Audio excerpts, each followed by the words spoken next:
ఈ సిఐఏ ఏజెంట్ను శత్రువులు పట్టుకుని హింసించి చంపారు, కానీ అతని మెదడులో మిలిటరీ టాప్ సీక్రెట్స్ ఉన్నాయి. అందుకే డైరెక్టర్ గోర్డాన్ ఒక మరణశిక్ష ఖైదీని ఎంచుకుని మెమరీ ట్రాన్స్ఫర్ సర్జరీ చేయాలని ప్లాన్ చేశాడు. బ్రెయిన్ సర్జన్ లేజర్ ఉపయోగించి ఖైదీ తల వెనుక భాగంలో ఫైబర్ కేబుల్ను సెట్ చేశాడు. ఏజెంట్ బిల్లీ యొక్క జ్ఞాపకాలు మైక్రో ఎలక్ట్రిక్ సిగ్నల్స్ రూపంలో ఖైదీ మెదడులో కొత్త న్యూరాన్ మ్యాప్గా తిరిగివచ్చాయి. సర్జరీ విజయవంతం కావచ్చని అనిపించింది, కానీ మెషిన్ ఒక హెచ్చరిక ఇచ్చింది. ఒకవేళ సర్జరీ ఆపకపోతే ఖైదీ అధిక వేడి వల్ల చనిపోతాడని తెలిపింది.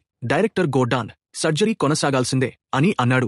ఆశ్చర్యకరంగా వేడి తగ్గింది. సర్జరీ విజయవంతమైంది. కానీ గోర్డాన్కు త్వరలోనే తెలిసింది కెవిన్కు బిల్లీ యొక్క జ్ఞాపకాలు ఏవీ లేవని. అతను కోపంతో ఆగిపోయాడు. కానీ కెవిన్ మెదడులో కేవలం జ్ఞాపకాల ఫ్లాషులు మాత్రమే కనిపించాయి, ఇంకేమీ లేదు. సమయం తక్కువగా ఉండడంతో గోర్డాన్ తన బృందానికి కెవిన్ను తిరిగి జైలుకు తీసుకెళ్లమని ఆదేశించాడు. దారిలో ఏజెంట్లు ఒక యూథనేసియా డోస్ తెరుస్తున్నట్లు గమనించాడు.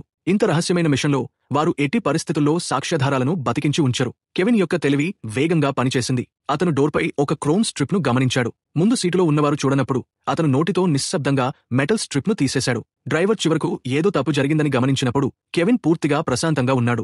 వారందరిపై దాడి కెవిన్ పారిపోయాడు.